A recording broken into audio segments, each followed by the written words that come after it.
Oh, what is good, Z Nation? Back to it, another book summary, Chapter 2, Part 3 of How to Win Friends and Influence People, focusing on a sure way of making enemies and how to avoid it. Going or playing off of the previous chapter, talking about it's never in your benefit or the other party's benefit to argue with. And now it's introducing the idea or principle of show respect for the other person's opinion. Never say you're wrong. Indirectly tell them wrong versus directly tell them they're wrong, which I want to say the next chapter alludes to that. This chapter had a lot of phrases and quotes that I really enjoyed. First one being, men must be taught as if you're taught them not, and things unknown proposed as things forgot. Galileo said, this is a big one for me, you cannot teach a man anything. You cannot teach a man anything. You can only help him to find it within himself. Lord Chesterfield said to his son, be wiser than other people if you can, but do not tell them so.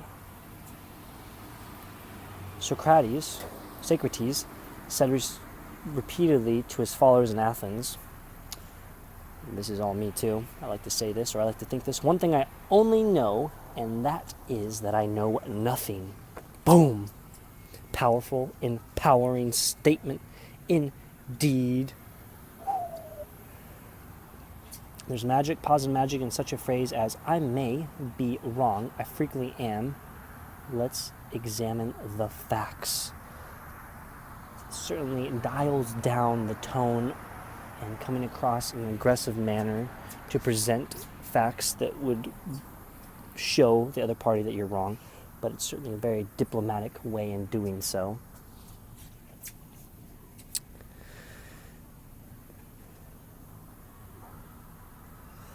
And understand why people won't admit when they're wrong.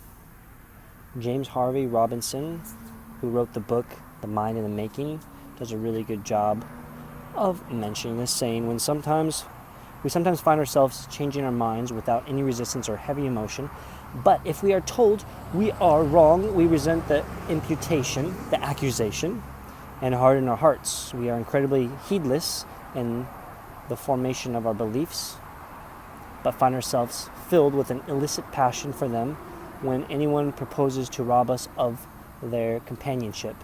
It is obviously not the ideas themselves that are dear to us, but our self-esteem which is threatened. Self-esteem and ego, tremendous dictators as far as how we live our lives. A little word, my, is the most important one in human affairs, and properly to reckon with it is the beginning of wisdom.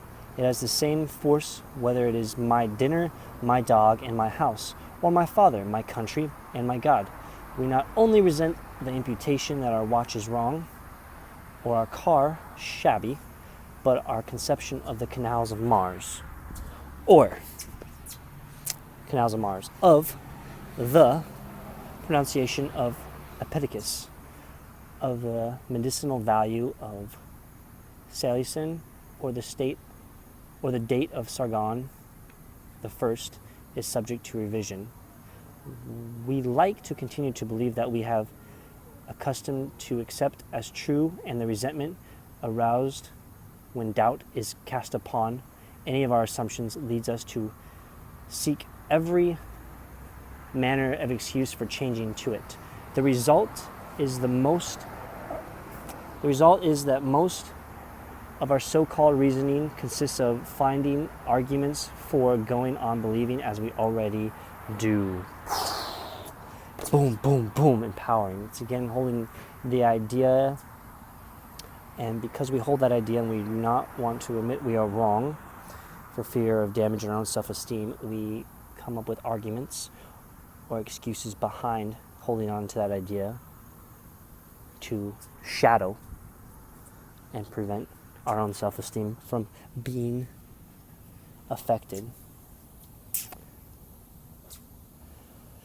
And then Carl Rogers, the eminent psychologist, wrote on the book on becoming a person. I found an enormous value when I can permit myself to understand the other person the way in which I have worded the statement may seem strange to you.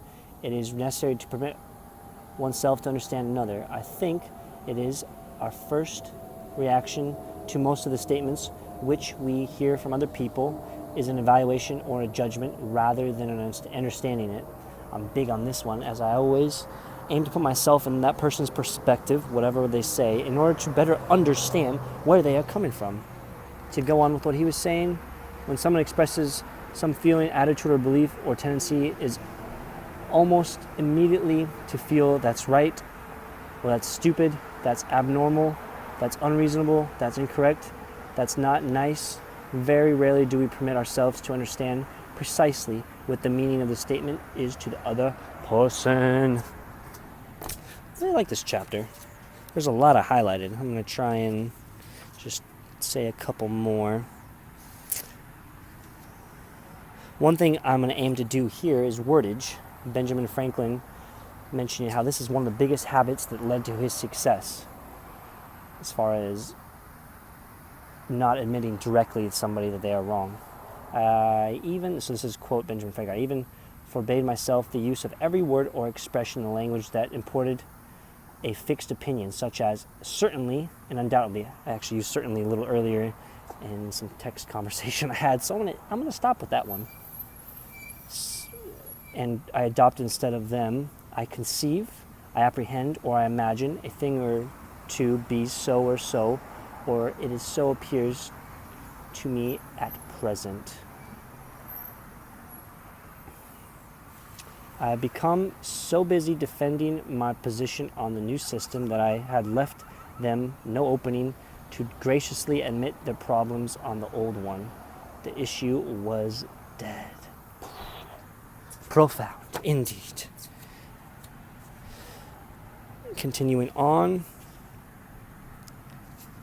to finish off with this chapter, I judge people. This is Martin Luther King. Love this quote from Martin Luther King. I judge people by their own principles, not by my own. Be diplomatic. It will help you gain your point. Don't argue with your customer or your spouse or your adversary. Don't tell them they are wrong. Don't get them stirred up. Use a little diplomacy. Show respect for the other person's opinions. Never say you are wrong. Chapter 2, Part 3 of How to Win Friends and Influence People at Starbucks here in Altamont Springs, Florida. Good old United States of America, Northern Hemisphere, planet Earth, moving through the galactic stars of the nebula being the universe in an endless